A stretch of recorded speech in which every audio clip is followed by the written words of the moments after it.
வணக்கம். தர்ண செய்திகள். முதலில் தலைப்புச் செய்திகள். வெள்ளைக்கொடி வழக்கில் ஊடகவியலாளர் ஃபெட்ரிகா ஜான் சாட்சியம் அளிப்பு. அரசியல் யாப்பின்படி ஜனாதிபதியால் பொன்சேகாவை விடுவிக்க முடியும், ரணில் தெரிவிப்பு. மஸ்கெலியாவில் சட்டவிரோத சூதாட்ட நிலையம் முற்றுகை. இனி விரிவான செய்திகள்.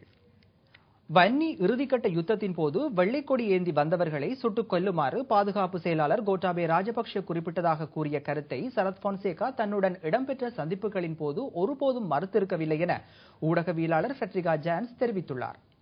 வெள்ளைக்கொடி தொடர்பான வழக்கு இன்று 2வது நாளாக விசாரணைக்கு எடுத்துக் கொள்ளப்பட்ட போதே அவர் இவ்வாறு தெரிவித்துள்ளார்.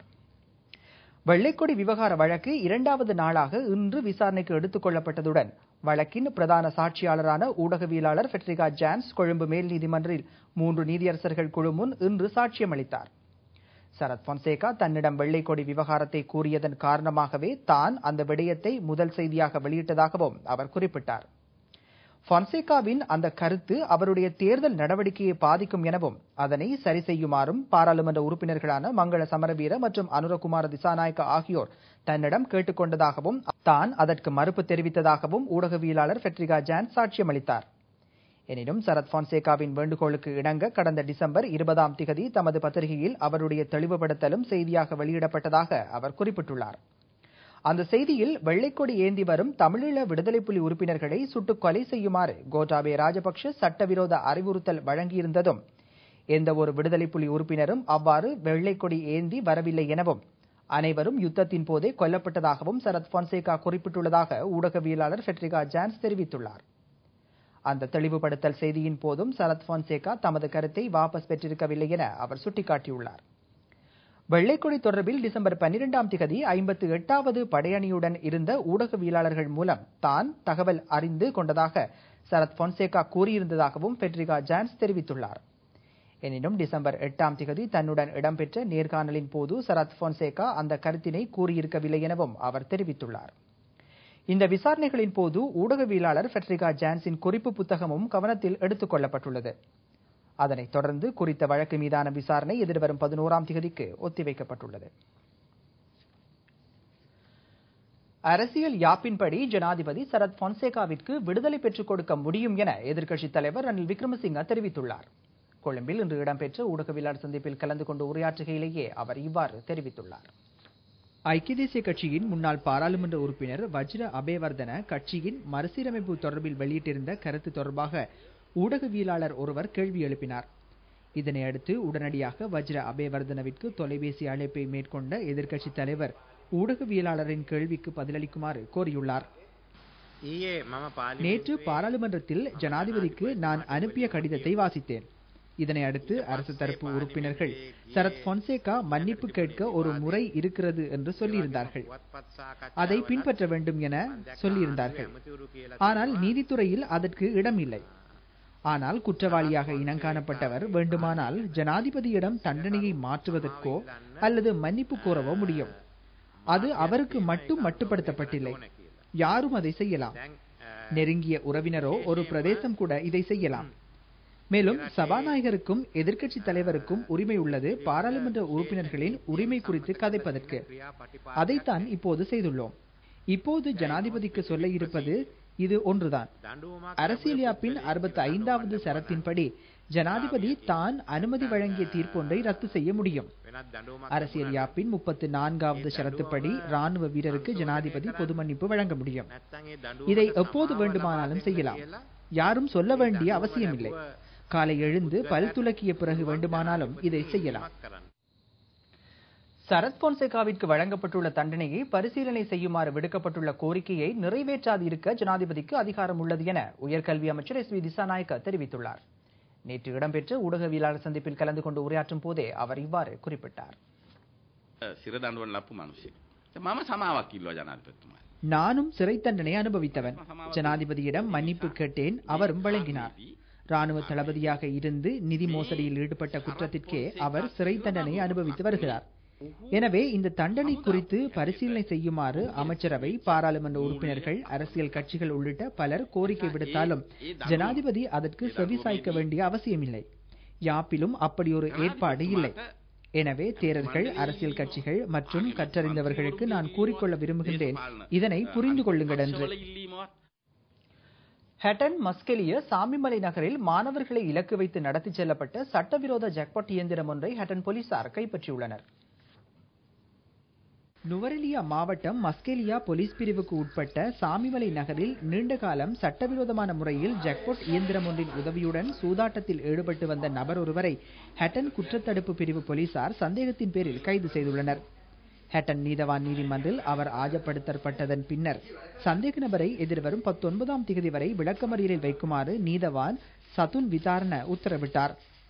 சாமிமலை நகரில் உள்ள மதுபான சாலைக்கு அருகில் நீண்ட காலமாக பாடசாலை மாணவர்களை இலக்காக கொண்டு நடத்தப்பட்டு வந்த இந்த சட்டவிரோத ஜாக்பாட் நிலையம் குறித்து ஹட்டன் போலீசாருக்கு தகவல் கிடைத்தது. இதனை அடுத்து அங்கு சென்ற போலீசார் 55 வயதுடைய ஆறுமுகன் சிவனேசன் என்பவரை சந்தேகத்தின் பேரில் கைது செய்ததோடு அவர் வசமிருந்த ஜாக்பாட் இயந்திரத்தினையும் கைப்பற்றியுள்ளனர். சர்வதேச ஆசிரியர் தினம் இன்று அனுஷ்டிக்கப்படுகிறது. இதனை முன்னிட்டு இன்று நாடு முழுவதும் பல்வேறு நிகழ்வுகள் ஏற்பாடு செய்யப்பட்டிருந்தன. சர்வதேச ஆசிரியர் தினத்தை முன்னிட்டு மாவத்தகம கோட்ட கல்வி காரியாலயத்தின் ஏற்பாட்டில் மாவத்தகம மத்திய மகா வித்தியாலயத்தில் ஜி.பி. விக்ரமசிங்க ஞாபகார்த்த கேட்போர் கூடத்தில் விசேட நிகழ்வுகள் இடம்பெற்றன. இந்நிகழ்விற்கு கோட்ட கல்வி அதிகாரி ரணசிங்க தலைமை தாங்கியதுடன் பிரதம அதிதியாக வடமேல் மாகாண முதலமைச்சர் அத்துல விஜயசிங்க கலந்து கொண்டார். இந்நிகழ்வில் குருநாகல் மாவட்ட பாராளுமன்ற உறுப்பினர் நிரஞ்சன் விக்ரமசிங்க, வடமேல் மாகாண கல்வி பணிமனையின் பணிப்பாளர் திலகரத்ன மற்றும் கல்வி அதிகாரிகள், பாடசாலை அதிபர்கள், ஆசிரியர்களும் கலந்து கொண்டனர். திறன்பட சேவையாற்றிய அதிபர் ஆசிரியர்களுக்கு இதன் போது சான்றிதழ்கள் வழங்கப்பட்டன. ஆசிரியர் சேவைக்காக அர்ப்பணம் செய்த ஓய்வு பெற்ற இலங்கை சுதந்திர ஆசிரியர் சங்கத்தின் தலைவர் எம்பி மெண்டிஸ் இந்நிகழ்வில் விருது வழங்கி கௌரவிக்கப்பட்டார். வேர்ல்ட் விஷன் நிறுவனத்தின் உதவியுடன் நிர்மாணிக்கப்பட்ட கைதடி மேற்கு மாதர் கிராமிய அபிவிருத்தி சங்க கட்டடம் அமைச்சர் டக்ளஸ் தேவானந்தாவினால் திறந்து வைக்கப்பட்டது. அமைச்சர் டக்ளஸ் தேவானந்தா பிரதம அதிதியாக கலந்து கொண்ட இந்நிகழ்வில் தென்மராட்சி பிரதேச செயலாளர், தென்மராட்சி உதவி திட்ட பணிப்பாளர், வேர்ல்ட் விஷன் யாழ் மாவட்ட இணைப்பாளர், இபிடிபி தென்மராட்சி அமைப்பாளர், பிரதேச பாதுகாப்பு கட்டளை அதிகாரி உட்பட பலர் கலந்து கொண்டனர். முன்பள்ளி சிறார்களும் பேண்ட் வாத்திய இசை அணிவகுப்புடன் அழைத்துச் சென்றனர். இனுங்கிச்சி தோட்டம் கந்தசுவாமி தேவஸ்தானத்தை வந்தடைந்த அமைச்சர் கோயில் பிரதம குருக்கள் தலைமையில் இடம்பெற்ற விசேட பூஜை வழிபாடுகளிலும் கலந்து கொண்டார். இதேவேளை யாழ் நகர் மேற்கு கொட்டடி பிரதேசத்திற்குட்பட்ட முத்தமிழ் மற்றும் மீனாட்சி பகுதிகளுக்கு நேரடியாக சென்று அமைச்சர் டக்ளஸ் தேவானந்தா அப்பகுதி மக்களின் தேவைகளை கேட்டறிந்து கொண்டார். குறிப்பாக மழைக்காலம் ஆரம்பமாகியுள்ள நிலையில் வெள்ளத்தில் மூழ்கியுள்ள அப்பிரதேசத்தில் மேற்கொள்ள வேண்டிய உடனடி நடவடிக்கைகள் குறித்து ஆராய்ந்ததுடன் அங்கு சமூகம் அளித்திருந்த யாழ் மாநகர பிரதி முதல்வர் துரைராஜா இளங்கோவிற்கும் உரிய வேலை திட்டங்களை மேற்கொள்ளுமாறு அமைச்சர் பணிப்புரை வழங்கினார். மேலும் கடந்த கால யுத்த அனர்த்தத்தினாலும் இயற்கை அழிவுகளினாலும் பாதிக்கப்பட்ட தமக்கு உரிய வீடமைப்பு திட்டங்களை ஏற்படுத்தி தருமாறு அம்மக்கள் வேண்டுகோள் விடுத்தனர். வடமேல் மாகாணத்தில் மீன்பிடி தொழிலாளர்களுக்கு ஒரு வருடத்திற்கு 6% வட்டி என்ற அடிப்படையில் வீட்டுக்கடன் உதவி வழங்கும் வேலை திட்டம் ஒன்று அறிமுகப்படுத்தப்பட்டுள்ளது. இந்த கடன் திட்டத்தின் பிரகாரம் 5 லட்சம் ரூபாய் வரை கடன் வழங்க திட்டமிடப்பட்டுள்ளமை குறிப்பிடத்தக்கது. மீன்பிடி தொழிலாளர்களுக்கு 6% வட்டியுடன் வழங்கப்படும் கடனானது 10 வருடத்திலோ அல்லது குறைந்த காலத்திலோ மீளச் செலுத்த முடியும். வடமேல் மாகாண அமைச்சும் அரசு வைப்பு முதலீட்டு வங்கியும் இணைந்து இதனை செயற்படுத்துவதற்கான நடவடிக்கை எடுத்துள்ளது. இதன் ஆரம்ப கட்டம் அக்டோபர் மாத முதல் வாரத்தில் ஆரம்பிக்கப்பட உள்ளது. தகுதி வாய்ந்த நபர்களை தெரிவு செய்யும் முயற்சியில் அரச முதலீட்டு வங்கி தற்போது ஈடுபட்டுள்ளது. இந்த கடன் திட்டம் வடமேல் மாகாணத்திற்கு மாத்திரம் அல்லாது நாடளாவிய ரீதியில் உள்ள மீன்பிடி தொழிலாளர்களுக்கும் பெற்றுக்கொள்ள முடியும் என்பது குறிப்பிடத்தக்கது. மஹிந்த சிந்தனையின் கீழ் தபால் திணைக்களம் புதிதாக அறிமுகப்படுத்திய முத்திரை வெளியிடும் செயற்திட்டத்தின் அடிப்படையில் ஆளுமை திறன் மிக்கவர்களையும் சாதனையாளர்களையும் வெளிக்கொணரும் பொருட்டு சில ஞாபகார்த்த தினங்களில் புதிய முத்திரை வெளியிடும் திட்டம் அறிமுகப்படுத்தப்பட்டுள்ளது. அந்த வகையில் 43 வருடங்களில் உள்நாட்டு வெளிநாட்டு 30,000 முத்திரைகளை சேகரித்த ஹட்டன் நாபோர்டை பிறப்பிடமாக கொண்டு கண்டியில் வாழ்ந்து வரும் ராபர்ட் டேனியலின் செயற்திறன்களை கருத்தில் கொண்டு அவரது திருமண நாளை முன்னிட்டு 5 ரூபாய் புதிய முத்திரை ஒன்று சமீபத்தில் வெளியிடப்பட்டமை குறிப்பிடத்தக்கது. இவரது சாதனையை பாராட்டி மத்திய மாகாண கலை கலாசார அமைப்பு ரத்தின தீபம் விருதையும் கண்டி இந்து இளைஞர் மன்றம் பாராட்டி கௌரவித்துள்ளமையும் குறிப்பிடத்தக்கது. இவர் தனியார் தொழில்நுட்ப கல்லூரி ஒன்றில் சேவையாற்றிவிட்டு இன்றும் தொடர்ந்து தம் 65வது வயதில் முத்திரை சேகரிப்பில் ஈடுபட்டு வருகின்றமை குறிப்பிடத்தக்கது. பாடசாலைக்கு சென்று சிறுவர்களுக்கு இந்த முத்திரை சேகரிப்பின் முக்கியத்துவத்தை அவர்களுக்கு நான் கற்றுக் கொடுக்கிறேன். இதன் மூலமாக சிறுவர்கள் சந்தோஷப்படுவதுடன் உலக விஷயங்களை முறையில் தெரிந்து கொள்வதற்கு உதவியாக இருக்கின்றது. செய்திகளின் நிறைவாக மீண்டும் தலைப்புச் செய்திகள்.